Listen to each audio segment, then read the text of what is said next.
So friends, now we are going to study the last topic in your cost of capital chapter, that is your capital structure theories.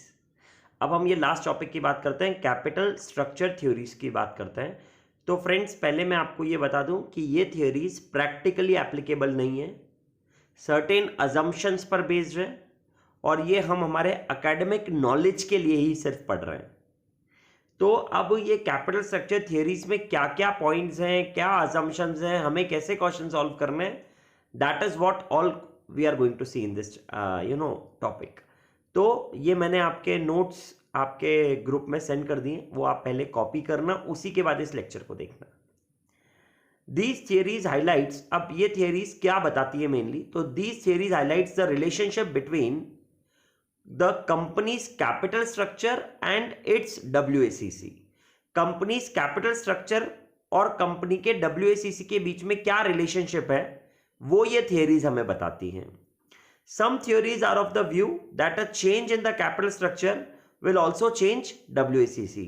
कुछ theories ये बोलती हैं कि अगर आप आपके कैपिटल स्ट्रक्चर में चेंज करोगे तो आपका WACC भी चेंज होगा, और कुछ थियरीज हमें ये बोलती हैं कि आप आपके कैपिटल स्ट्रक्चर में कुछ भी चेंज कर लो, आपका WACC चेंज नहीं होगा. तो ये दो पार्ट्स में थियरीज डिवाइडेड है. Some theories tell us that change in your capital structure will change your WACC, and some theories tells us that there will be no change in your WACC with the change in the capital structure. आप capital structure कुछ भी कर लो, आपका WACC change नहीं होगा. WACC का मतलब KO से मतलब है, weighted average cost of capital से, ठीक है ना. ओके, अब यहां पर हमको बेसिकली चार थियरीज पढ़नी है. First is net income approach, NI approach जिसको हम बोलते हैं. Second will be your NOI approach, that is your net operating income approach. Third हमें ट्रेडिशनल थियरी पढ़ना है, traditional approach. And the last one will be your MM approach. It is the most important one, that is your Modigliani Miller approach. Friends, इस chapter में से आपके 5 marks का theory question, मतलब 5 marks का question basically आ सकता है अगर आएगा तो, ठीक है. अब हम बात करते हैं, ये थियरीज को हमने जैसे मैंने बताया आपको दो पार्ट्स में डिवाइड कर दिया. Will the change in the capital structure also change WACC? क्या कैपिटल स्ट्रक्चर चेंज की वजह से आपका WACC चेंज होगा? तो अगर हम बोलते हैं यस, तो वहां पर दो अप्रोचेज हैं, that is your net income approach और ट्रेडिशनल अप्रोच.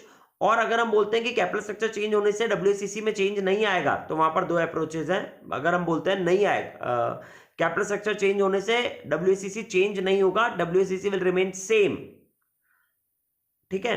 तो अगर इसमें WACC में चेंज नहीं आएगा तो हमारे पास दो अप्रोच है, दैट इज NOI अप्रोच और MM approach, Modigliani Miller approach. जब हम NI अप्रोच या ट्रेडिशनल अप्रोच बोलते हैं, नेट इनकम अप्रोच जब हम बोलते हैं या ट्रेडिशनल अप्रोच बोलते हैं, तो इनको हम वेरिएबल थ्योरीज भी बोलते हैं फ्रेंड्स.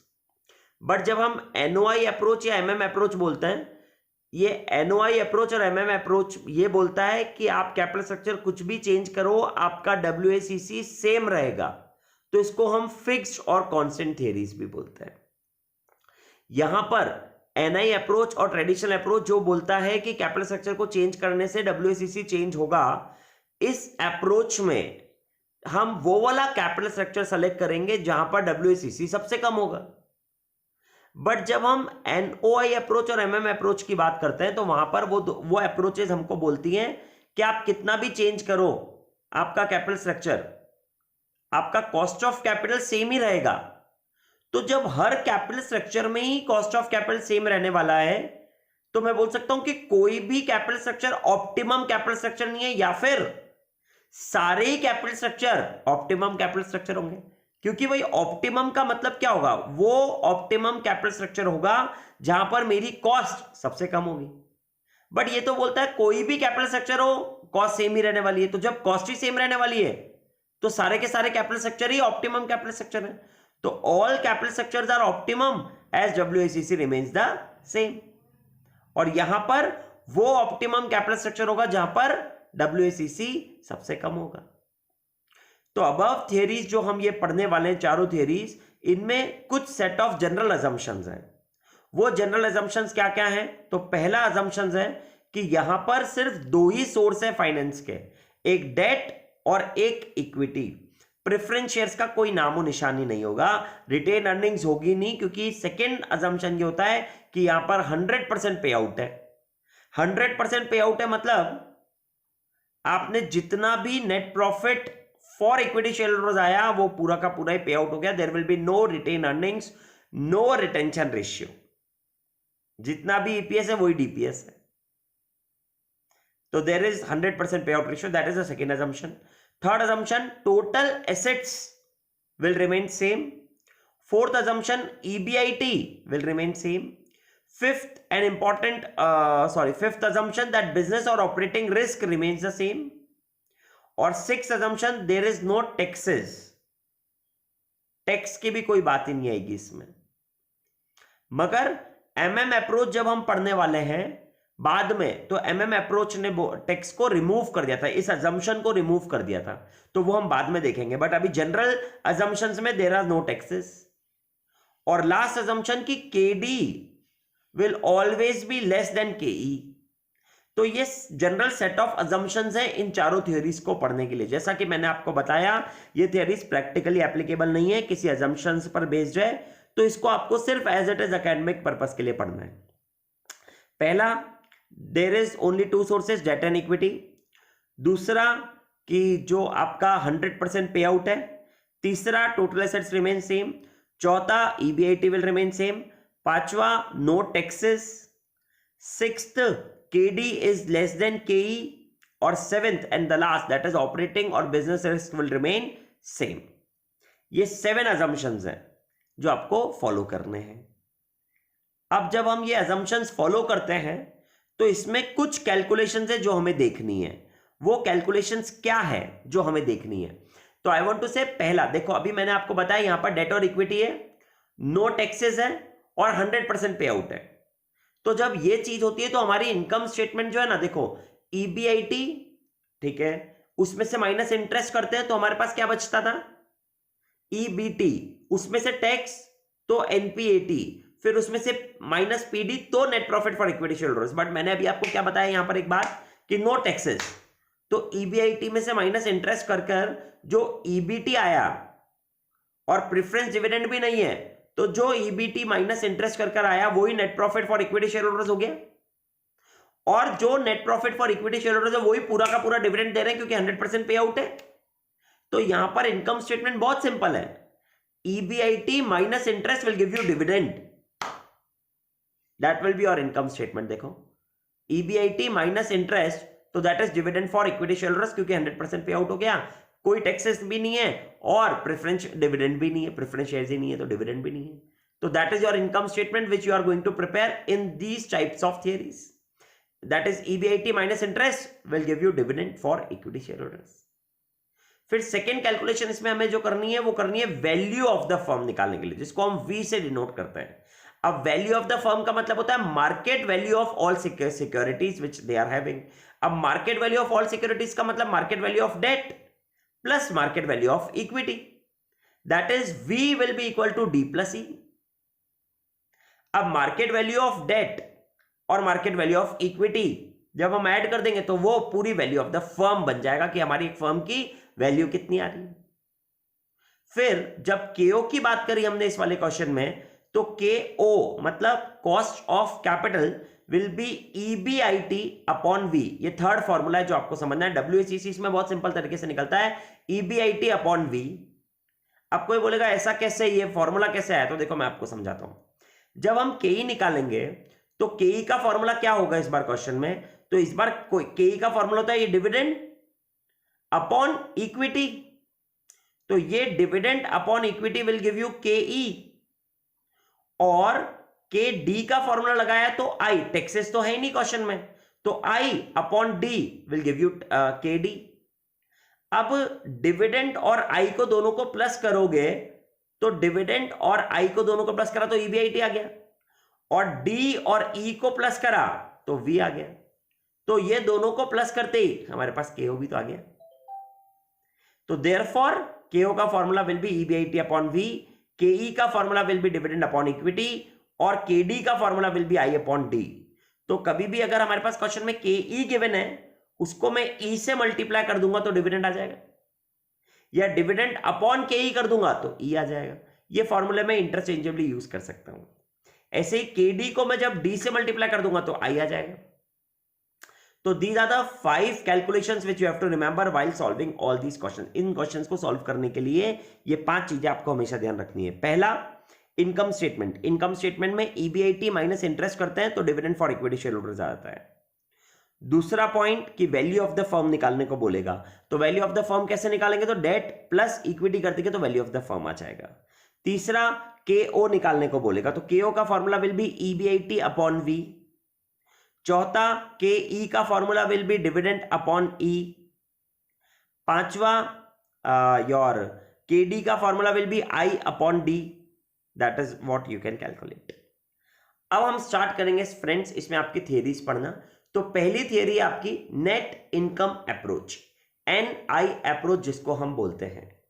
अब एनआई अप्रोच हमें क्या सिखाता है, तो आई वांट टू से एनआई अप्रोच हमें यह बोलता है कि जैसे जैसे आप आपके कैपिटल स्ट्रक्चर में डेट बढ़ाओगे वैसे वैसे आपका कॉस्ट ऑफ कैपिटल WACC कम होता जाएगा। तो जैसे जैसे डेट बढ़ेगा वैसे वैसे आपका कॉस्ट ऑफ कैपिटल कम होता जाएगा। यह हमें नेट ऑपरेटिंग इनकम अप्रोच बताता है। इसमें कुछ फर्दर अजम्पशंस हैं, स्पेसिफिक अजम्पशंस हैं। वो ये है कि केडी और केई हर कैपिटल स्ट्रक्चर में सेम होंगे। आपका कैपिटल स्ट्रक्चर का कैसा भी हो, कितनी भी डेट कितनी भी इक्विटी हो, केडी और केई विल रिमेन कांस्टेंट। और दूसरा, केडी हमेशा कम होगा केई से। ये स्पेसिफिक अजम्पशंस हैं आपके दो। तो ये दोनों अजम्पशंस अगर हम फॉलो करते हैं तो देखो मैं आपको पढ़ के बताता हूं। As per this approach, as and when the proportion of debt increases, WACC that is your KO will decrease due to more use of cheaper source of finance. Specific assumption जो मैंने आपको बताया कि KD and KE remain same, that is at all the level, at any level of debt KD और KE same रहेंगे। और दूसरा assumption इसका बताया मैंने आपको, yes, कि KD is less than KE, वो तो जनरल assumption में भी आ चुका था। तो फ्रेंड्स ये इसका अजम्पशन है जो हमें फॉलो करना है, ठीक है। अब वापस से नेट इनकम अप्रोच क्या बोलता है, नेट इनकम अप्रोच बताता है कि जैसे जैसे हम हमारा डेट का प्रपोर्शन बढ़ाएंगे कैपिटल स्ट्रक्चर में, आपका WACC कम हो जाएगा। अब जैसे फॉर एग्जांपल इसका क्या है कि पहले हमारे पास हमारे कैपिटल स्ट्रक्चर में 0 डेट था सपोज, तो मैं बोलूंगा डेट और इक्विटी है, वेट्स डेट 0 हो गया तो पूरा का पूरा इक्विटी हो गया। अब सपोज कॉस्ट जो हम बोलते हैं केडी और केई से, सपोज वो 10 और 20 है। अब वो 10 और 20 हर बार सेम ही रहने वाले हैं, yes. So here I want to say, यहां पर अगर 0 डेट है तो ये 0 और 1 हो गया। अब अगर हमने कॉस्ट ऑफ डेट 10 और 20 लिया तो आई बिलीव हमारा जो WACC है वो भी 20 हो जाएगा डायरेक्टली। अब देखो फ्रेंड्स, अब क्या बताया कि अगर हम ये 0 डेट की जगह 20% डेट करते हैं, 20% डेट करने का मतलब क्या हुआ कि जो हमारा डेट और इक्विटी का वेट्स आया वो 0.2 और 0.8 हो गया। कॉस्ट ऑफ डेट और कॉस्ट ऑफ इक्विटी जैसा मैंने आपको बताया वो तो हमेशा सेम ही रहने वाला है, तो वो 10 और 20 रह गया। तो when you will multiply 0.2 into 10 तो 2 और 0.8 इंटू 20 विल 16, तो टोटल इज 18। तो WACC देखो हमारा कम हो गया। तो अब हमने 20% से 40% डेट कराया, 30% डेट कर दिया, तो 0.3 0.7 and this is 10 and 20 only. Cost तो सेम ही रखा है, ये इसका अजम्पशन है। तो मल्टीप्लाई करोगे तो 3 और 14 दैट इज 17। तो देखो 20 से 18 से 17 हो गया। तो हमारा WACC कम होता जा रहा है जैसे जैसे हमारा डेट का प्रपोर्शन बढ़ रहा है। ये आपको बात बताता है नेट इनकम अप्रोच। अब इसमें ऑप्टिमम कैपिटल स्ट्रक्चर कौन सा हुआ, तो जहां पर हमारा WACC सबसे कम है वो हमारा ऑप्टिमम कैपिटल स्ट्रक्चर हो गया। तो यहां पर अगर मैं ग्राफ के थ्रू आपको समझाऊं तो सपोज करो ये आपका प्रपोर्शन ऑफ डेट था, बट हमारा ये जो लाइन है वो है KE की, वो कांस्टेंट है, KD वो भी कांस्टेंट है। तो हमारा जो KO है वो धीरे धीरे धीरे धीरे कम होता जा रहा है। जैसे जैसे हम प्रपोर्शन ऑफ डेट बढ़ाएंगे वैसे वैसे आपका KO कम होता जा रहा है। बट आई वॉन्ट टू से ये एकदम इलॉजिकल इम्प्रैक्टिकल बात है इस अप्रोच में, क्योंकि यार आप ये बताओ, अगर ये जीरो डेट है तो ये आ रहा है WACC। अब अगर आप 20% डेट कर रहे हो तो चलो WACC कम हो गया। तो अगर मैं बोलूंगा कि आपने डेट को 100% कर दो, तो जितना आप 100% कर दोगे तो क्या WACC बिल्कुल कम ही आ जाएगा ना उसमें तो। बट ऐसा पॉसिबल थोड़ी होता है, 100% डेट कर दो और WACC सबसे कम हो जाएगा आपका। अरे यार, it is not practical, point to understand, it is not practical. आप ये समझ गए ना भाई, ये लाइन ये बोल रहा है कि जैसे जैसे डेट बढ़ेगा तो कंपनी में रिस्क नहीं बढ़ रही है क्या, बट कंपनी का कॉस्ट ऑफ कैपिटल कम होता जा रहा है। ऐसा कैसे पॉसिबल है, रिस्क भी तो बढ़ रही है कंपनी का, डेट बढ़ेगा तो therefore this approach is your impractical approach. और देखो, ये अप्रोचेस जब बनी थी तो ऐसे ही बनी थी कि पहले इस अप्रोच में कोई प्रॉब्लम आई, कोई इसकी शॉर्ट कमिंग लगी, जब भी तो नई अप्रोच आई, फिर उसकी शॉर्ट कमिंग लगी, फिर नई अप्रोच आई। That is how it has been work. तो एनआई अप्रोच, बट हमें ये ध्यान रखना है कि एनआई अप्रोच क्या बोलता है। एनआई अप्रोच हमें ये बोलता है कि पहली बात तो केडी और केई कांस्टेंट है और केओ कम होता जाएगा जैसे जैसे हम डेट बढ़ाएंगे। बस that is a point to understand in NI approach. अब हम बात करते हैं फ्रेंड्स इसके बाद next approach, that is your net operating income approach, NOI approach, जो कि हमें बोलता है कि आप कैपिटल स्ट्रक्चर कितना भी चेंज करो, आपका WACC चेंज नहीं होगा। ऐसा हमें कौन सा अप्रोच बोलता है, NOI अप्रोच बोलता है ये हमें। देखो ये रहा आपके पास अब next approach, that is your NOI approach. As per this approach, as and when the proportion of debt increase, भाई अब ये तो ये बोलता है कि जैसे जैसे आप डेट बढ़ाओगे, सॉरी आपका कैपिटल स्ट्रक्चर कितना भी चेंज करोगे, आपका WACC सेम रहेगा। अब ऐसा कैसे होगा फ्रेंड्स, तो अगर हमने डेट बढ़ाया तो डेट बढ़ाने की वजह से रिस्क बढ़ेगा कंपनी में, और जब कंपनी में रिस्क बढ़ेगा तो जितना रिस्क बढ़ेगा उतने हिसाब से आपका के भी बढ़ जाएगा। तो अगर के डी बढ़ाओ, मतलब सॉरी डेट बढ़ाओगे रिस्क बढ़ेगा, रिस्क बढ़ेगा तो के ई बढ़ जाएगा, तो के ई बढ़ने से के ओ सेम रहेगा, क्योंकि डेट चीपर है। तो जितना फायदा डेट बढ़ाने से आपको, आप बढ़ाओगे ना डेट, तो डेट बढ़ाने से जितना फायदा कंपनी को मिलेगा कॉस्ट कम करने में, उतनी के ई की कॉस्ट बढ़ जाएगी, क्योंकि इक्विटी शेयर होल्डर बोलेंगे भाई इस कंपनी में रिस्क ज्यादा है तो अब हमें रिटर्न भी ज्यादा चाहिए, तो अगर वो रिटर्न ज्यादा एक्सपेक्ट करेंगे तो के ई ज्यादा आएगा। तो जब केडी का बेनिफिट केई लेके चला जाएगा तो WACC तो सेम ही रहा ना। जैसे इस अप्रोच में कहने का मतलब यह है कि से सपोज करो आपका 0 और 1 था डेट, ठीक है, वापस वही हम कर रहे हैं एग्जांपल में, है ना।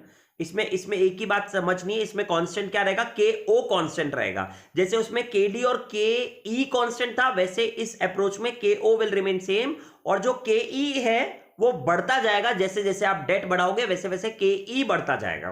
तो जैसे इसमें हम बात करते हैं जब जीरो डेट था एग्जाम्पल में, तो 0 और 1, अब कॉस्ट सपोज करो 10 और 20 है अभी, तो WACC 20 आ गया। अब यही WACC हमेशा रहेगा, नेक्स्ट भी आएगा ना, 20% डेट आपने बढ़ाया, तो डेट बढ़ाया ना, तो आपका के ओ विल रिमेन कांस्टेंट, ये तो 20 रहेगा। अब ये 20 रहा और ये 10 ही रहा, तो 0.2 इंटू ये आया तो ये 18 आ गया। अब ये WACC 18, ये 18 जो आएगा इक्विटी के लिए 0.8 डिवाइड बाय 18 करोगे तो के ई आपको निकालना पड़ेगा और वो बढ़ा हुआ आएगा 18 डिवाइड बाय 0.8 करके, तो ये आ गया 22.5। तो इसमें क्या हुआ कि भाई जितना बेनिफिट आपको डेट की वजह से हो रहा था WACC में, उतना आपका के ई बढ़ जाएगा, क्योंकि जो इक्विटी शेयर होल्डर्स है वो आपसे ज्यादा रिटर्न मांगेंगे।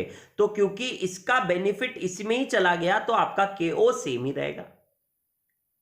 That is a point to understand in NOI approach. तो कभी भी क्वेश्चन बोलेगा solve the question by NOI approach, तो 2-3 कैपिटल स्ट्रक्चर हो गए, तो आपको पता है कि उसमें सब में केओ तो सेम ही रहने वाला है। तो जब केओ ही सेम रहेगा सारे कैपिटल स्ट्रक्चर का ही, तो हमेशा उस टाइम हमें के ई कैलकुलेट करना पड़ेगा, और वो के ई बढ़ बढ़ कर के आएगा जितना डेट बढ़ाओगे। तो ये यहां पर इसको अगर ग्राफ की तरह शो करेंगे प्रपोर्शन ऑफ डेट के लिए, तो यहां पर के डी तो सेम है ही सही, और के ओ भी सेम है, मगर के ई बढ़ता जाएगा जैसे जैसे आपका डेट बढ़ेगा। तो ऐसा इसका ग्राफ बन गया। ये आपका NOI अप्रोच बोलता है। कई हद तक NOI अप्रोच सही भी है, क्योंकि भाई सही बात है, रिस्क बढ़ेगा तो जो return on equity share holders मांगेंगे वो भी बढ़ जाएगा, वो बढ़ने से हमारा के बढ़ ही रहा है, तो केओ सेम रहेगा। तो ये आपकी सेकेंड अप्रोच होगी, that is your NY approach. NI approach क्या बोलती है? एनआई अप्रोच बोलती है जैसे जैसे डेट बढ़ाओगे वैसे वैसे आपका कॉस्ट ऑफ कैपिटल कम होता जाएगा, वहां पर केडी और केई कांस्टेंट रहते हैं, तो हर बार केओ चेंज होता जाता है, तो optimum capital structure will be जहां पर केओ सबसे कम आ जाए। फिर एनओआई अप्रोच हमें बोलती है कि कितना भी प्रोपोर्शन ऑफ डेट हो, आपका कैपिटल स्ट्रक्चर से आपके कॉस्ट ऑफ कैपिटल पर कोई फर्क नहीं पड़ेगा। तो जब कोई फर्क नहीं पड़ेगा तो यहां पर अगर डेट बढ़ाओगे तो आपका केई बढ़ता जाएगा और इसमें केओ कांस्टेंट हो जाता है। अब हम बात करेंगे third approach, that is your traditional approach की। ठीक है फ्रेंड, अब ट्रेडिशनल अप्रोच आपको क्या बोलता है?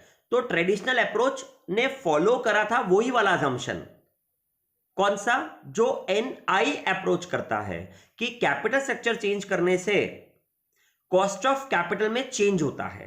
तो यही ट्रेडिशनल अप्रोच ने बताया, मगर इसने क्या बताया कि अगर हम स्टार्टिंग में शॉर्ट रन में जब आप जीरो डेट थे, उसके बाद अगर आपने शॉर्ट रन में कुछ डेट डाला तो आपका WACC कम हो जाएगा क्योंकि डेट चीपर सोर्स है। बट अगर आपने फर्दर डेट डाला और डेट डालोगे तो आफ्टर सर्टेन पॉइंट आपका रिस्क बढ़ने की वजह से कॉस्ट ऑफ डेट भी बढ़ जाएगा और कॉस्ट ऑफ इक्विटी भी बढ़ जाएगा, तो आपका WACC टोटल ही बढ़ जाएगा। ये ट्रेडिशनल अप्रोच ने बोला। As per this approach, when the company introduces debt in its capital structure, तो cost of capital will decrease. But अगर however when the company takes further debt और ज्यादा डेट लेगी तो वहां पर कंपनी की रिस्क बढ़ जाएगी, तो KO would increase on the perception of the greater financial risk. अब यहां पर स्पेसिफिक assumption क्या है कि शॉर्ट रन में KD और KE कांस्टेंट रहेंगे, बट लॉन्ग रन में केडी और केई दोनों बढ़ जाएंगे। तो अगर जीरो डेट था तो 0 और 1 तो 10 और 20, तो 0 20 और ये 20 आ गया। अब शॉर्ट रन मतलब आपने 20% ही डेट करा, सिर्फ पहले बार डेट इंट्रोड्यूस करा 20%, तो 0.2 0.8 ये कांस्टेंट रहेंगे अभी दोनों, तो ये दोनों सेम आ गए, तो ये आपका 2 और 16 से 18 ही आ गया। अब अगर आपने और फर्दर डेट बढ़ाई लॉन्ग रन में, तो क्योंकि फर्दर डेट बढ़ाई तो रिस्क बहुत ज्यादा बढ़ गया, रिस्क बढ़ने से कॉस्ट ऑफ डेट भी बढ़ेगा और कॉस्ट ऑफ इक्विटी भी बढ़ जाएगा। तो आपका ये 0.3 और 0.7 जब आपने करा तो ये 10 से 12.5 हो गया, 20 से 25 हो गया।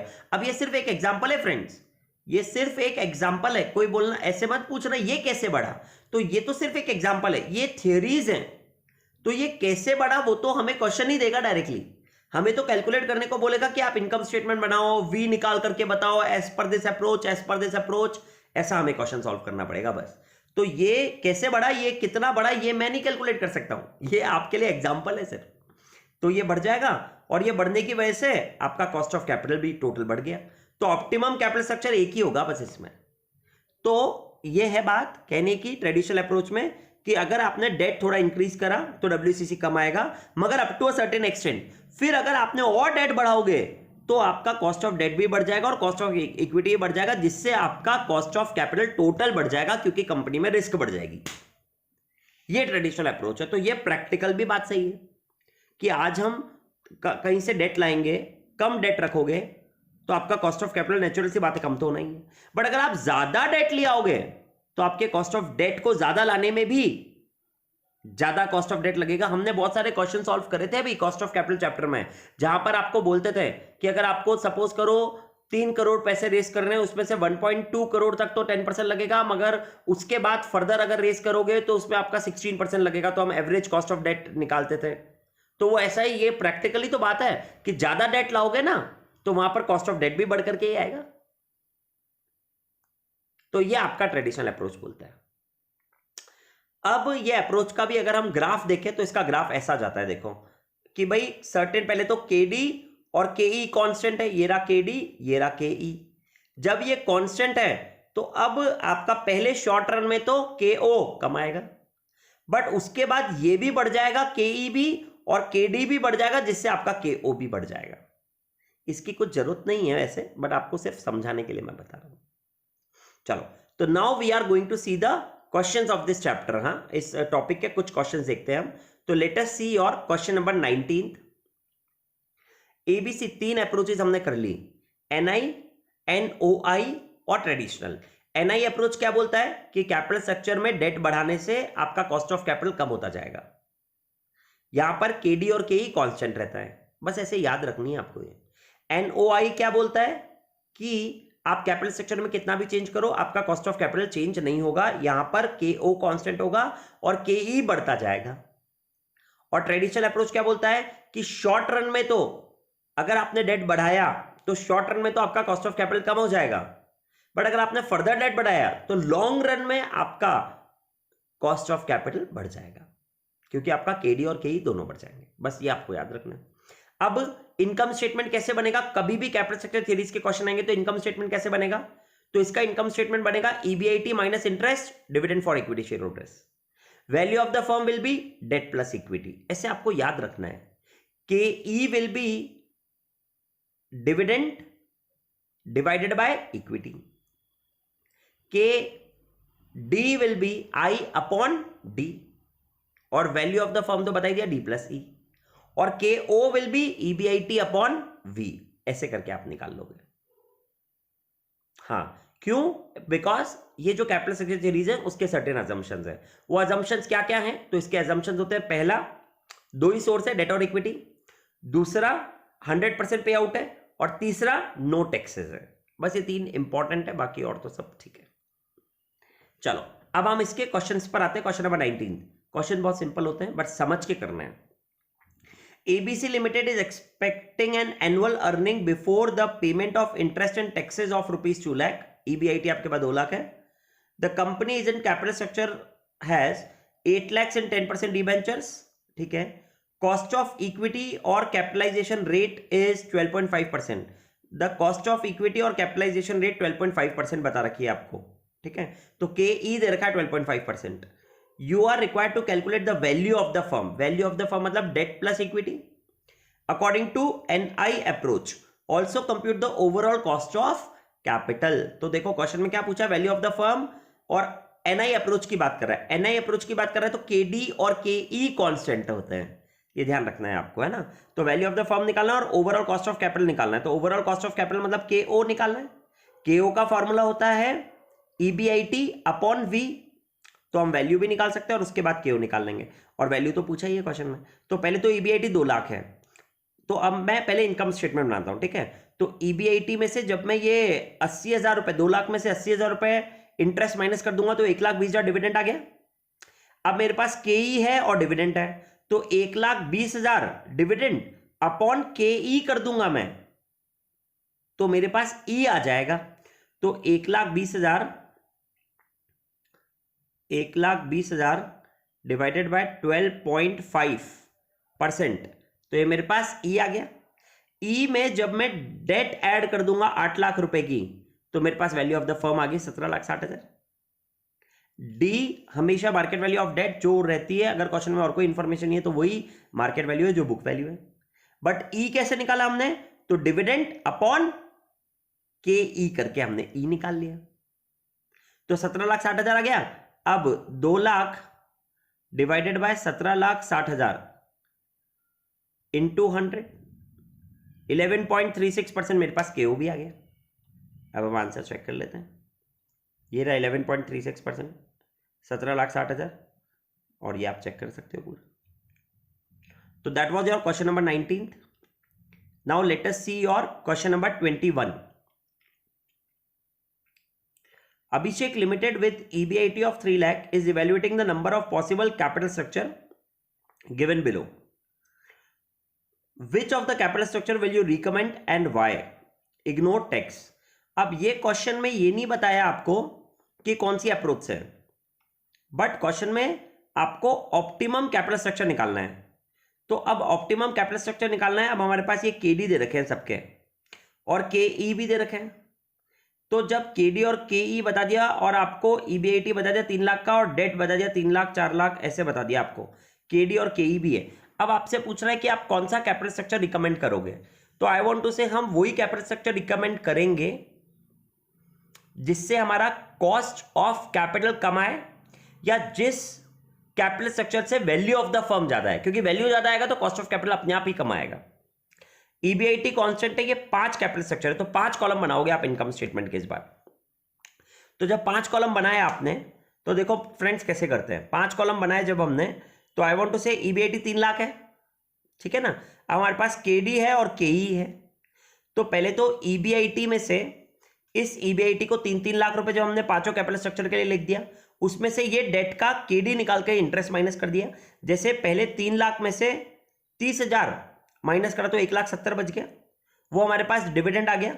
उसको हम केई से डिवाइड कर देंगे तो ई आ जाएगा, उस ई में वापस से डी ऐड कर दोगे आप तो वी आ जाएगा, और फिर वी आने के बाद के ओ निकाल लोगे आप ईबीआईटी अपॉन वी करके, तो के ओ आ जाएगा। अब जिस भी कैपिटल स्ट्रक्चर का के ओ सबसे कम होगा वो आपके लिए ऑप्टिमम कैपिटल स्ट्रक्चर हो जाएगा। आ गया समझ में? ओके, तो that is the point to understand in this question. तो अब हम इसका सॉल्यूशन देख लेते हैं, ऐसा कैसे ही बनाया है उसने। देखो 1 2 3 4 5 ईबीआईटी में से इंटरेस्ट माइनस करा, डेट इंटू केडी करके, तो हमारे पास डिविडेंड आ गया। हर डिविडेंड को अपने केई से डिवाइड कर दिया आपने, तो आपके पास ई आ गया। उसमें आपने डी प्लस कर दिया तो वी आ गया, और फिर के ओ निकाल दिया। तो जिसमें भी के ओ सबसे कम आया, जिसमें वी ज्यादा आएगा तो नेचुरल सी बात है के ओ उसमें ही कम आएगा, तो के ओ निकाल दिया। तो आप वी तक भी छोड़ सकते थे, और उससे हमें पता पड़ गया कि हम फर्स्ट सेलेक्ट करेंगे क्योंकि उसमें हमारा के ओ सबसे कम आ रहा है। तो दैट इज योर रिकमेंडेशन। चलो इसके बाद next question, let us see question number 20। तो 20 क्वेश्चन में क्या बोला है, ABC limited is expecting an earning before interest and tax of 4 lakh and belongs to the risk class of 10%, ठीक है। You are required to find out the value of the firm and cost of equity capital if it employs 8% debt to the extent of 20%, 35% or 50% of the total financial requirement of rupees 20 lakhs. Okay, अब question में ये बोल रहा है you are required to find out the value of the firm and cost of equity capital, ठीक है। हमें cost of equity capital निकालना है और वैल्यू ऑफ द फर्म निकालना है, ठीक है ना, और वैल्यू ऑफ द फर्म निकालना है और कॉस्ट ऑफ इक्विटी के ई निकालना है। If it employs 8% debt to the extent of 20%, 35%, 50% of the total financial requirement of 20 lakh, ठीक है। तो 20 लाख का अगर 20% हमने डेट करा, या 20 लाख का 35%, या 20 लाख का 50%, ठीक है। तो पहले तो ईबीआईटी कितना है, 4 लाख है। अब जब ये ईबीआईटी 4 लाख दे रखा है, तो आई वॉन्ट टू से इस क्वेश्चन में कॉस्ट ऑफ इक्विटी कैपिटल हमें निकालना है। अब फ्रेंड्स देखो, आपको ये बात क्वेश्चन से समझनी पड़ेगी कि अगर हमें क्वेश्चन में कॉस्ट ऑफ इक्विटी कैपिटल पूछा है और हमारे पास ईबीआईटी दे रखा है और रिस्क क्लास 10% बता रखा है, अब वैल्यू ऑफ द फर्म निकालना है, तो आई वांट टू से कॉस्ट ऑफ इक्विटी कैपिटल हमें कौन सी अप्रोच में निकालना पड़ता है। देखो एनआई अप्रोच में तो के ई सेम ही रहता है, ट्रेडिशनल में भी शॉर्ट रन में सेम, फिर लॉन्ग रन में बढ़ता है, बट एनओआई में के ओ कांस्टेंट रहता है और के ई बढ़ता जाता है। तो आई वांट टू से ये क्वेश्चन देखते ही समझना है कि ये वाले में जब के ई पूछा है तो ये एनओआई अप्रोच से ही सॉल्व होगा। तो यहां पर ईबीआईटी 4 लाख है और 10% का risk belongs to the risk class of 10%, मतलब ये के ओ हो गया क्योंकि के ओ ही कांस्टेंट होता है। तो यहां पर वैसे क्वेश्चन में बात मिसिंग भी है, you are required to find out the value of the firm and cost of equity capital. Question में लिखना पड़ेगा एज पर एनओआई अप्रोच, ये मिसिंग है क्वेश्चन में, एक्चुअली में ऐसा गिवन होना चाहिए एज पर एनओआई अप्रोच, ठीक है ना। तो अब जब आपको करना है तो ये बिलोंग्स टू द क्लास 10% बता दिया, तो वैल्यू ऑफ द फर्म निकालने के लिए क्या करेंगे, के ओ कॉन्स्टेंट ही रहेगा हर बारी, तो 3 कॉलम बनाए, 20% डेट, 35% डेट और 50% डेट का, मगर वहां पर वैल्यू तो तीनों में सेम आ गई। अब जब वैल्यू ऑफ द फर्म आपने सेम निकाल दिया तो उसमें से आप जो डेट है वो माइनस कर दोगे, तो V minus D will give you E, और एक बार आपके पास E आ गया और आप ये ईबीआईटी में से इंटरेस्ट माइनस कर दोगे 88% सबका, तो डिविडेंड आ जाएगा, तो dividend upon E will give you KE। बस यही करना है इस क्वेश्चन में।